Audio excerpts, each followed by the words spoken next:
west central Minnesota. We serve primarily the counties of Wadena County, Todd County, parts of Morrison, and parts of Cass, a little bit of Crow Wing County. And if you're familiar with those counties, some folks tend to call it flyover land. We're between Brainerd and kind of the Alexandria, Curtis Falls area, but we are primarily a farming community.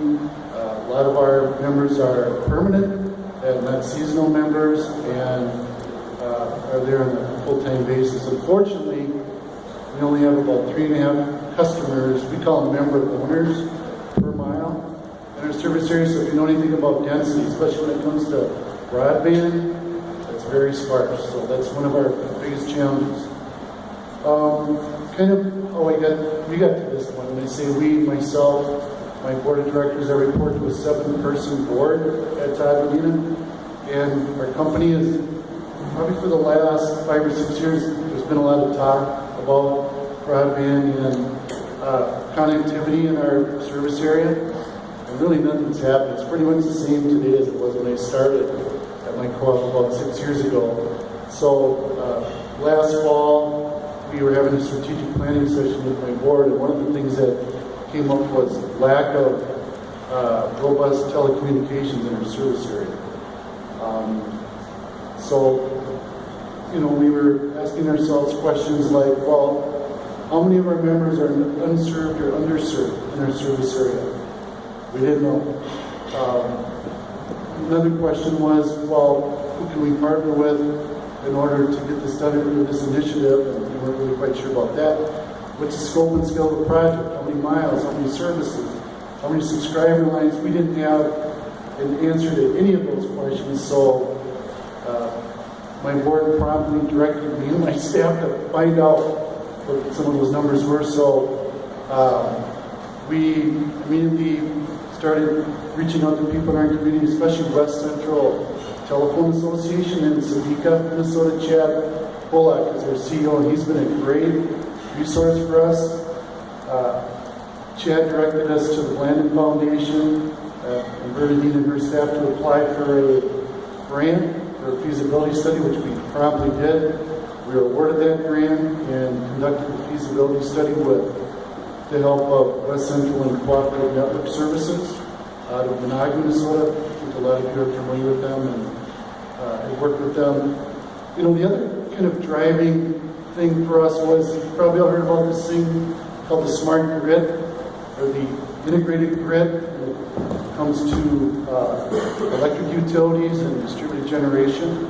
Well, there's like 4 pillars to a future grid, and that's AMI, or automated metering information technology.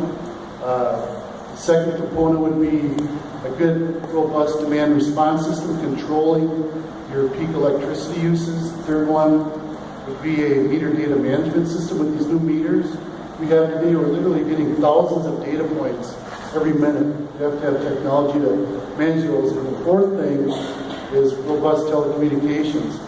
We have everything else. The thing we're lacking is telecommunications. So we can't even move forward on some of our initiatives on smart grid until we can get Wi-Fi in our members' homes. That's a big driving force for us. So we kind of wanted to see what this looked like and what it would take to get basically good Wi-Fi in our members' homes. So we conducted the feasibility study, completed it like in I think June or July this year, probably in June.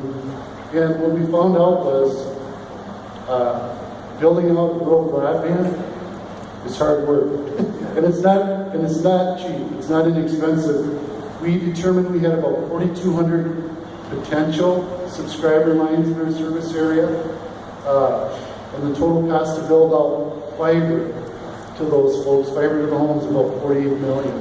Now, I know that seems like a lot of money, and it is, but again, we wanted to kind of understand and identify the best of the best. We didn't want to be limited in our technology. We wanted to build for the future. Essentially wanted to skate to where the puck was going to be, not where it's been.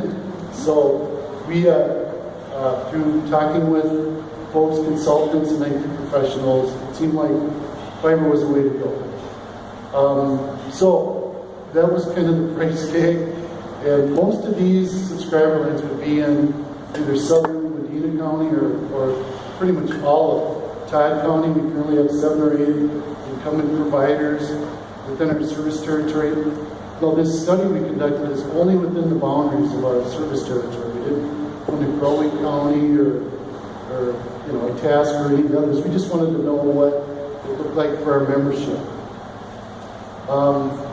So, when you're talking about subscriber fee, when I say subscribe, and again, I'm an electrons guy. I'm not a data guy or a megabytes guy. So this whole broadband fiber thing is pretty new to me, and it's been a steep learning curve, but I have learned a lot.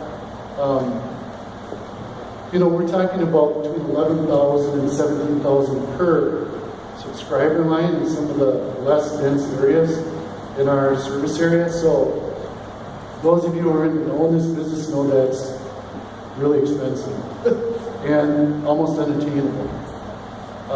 We've also noticed some banks and some finance corporations, and right, wrong, or indifferent, here's some of the metrics they're telling us where it makes sense to build out broadband, and that's 8 to 10 members per mile, financing of 10 to 12 years. Well, when we try to back into that model for our area that we're talking about, even a 50% grant match won't make that a sustainable deal. It needs to be more like, I hate to say it, 75% what I call free money or grant money in order to make this thing sustainable. If it's anything less than that, it's a tough road.